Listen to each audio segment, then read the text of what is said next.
Hello friends, Ram Ram जय सिया राम। मैं कैलाशपति प्रजापति जिला सुल्तानपुर से अपने चैनल में स्वागत करते ही राम राम जय सिया राम। आप लोग कैसे हैं? उम्मीद है आप लोग अच्छे होंगे, स्वस्थ होंगे। आप लोगों के बीच में आज एक गीत लेके आई, चुटकुला गीत आया। आप लोग ध्यान लगा सुनिए।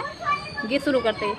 गलिया आई बाबी काई गोरिया सब झिलना, गोरिया सब झिलना, नाही ले बयालू नाही ले बयालू, हमारे ससुर होइए चालू, गोरिया हम न ले बयालू, नाही ले भाटा नाही ले भाटा, हमारे जेठऊ होइए नाटा, गोरिया नाही ले भाटा।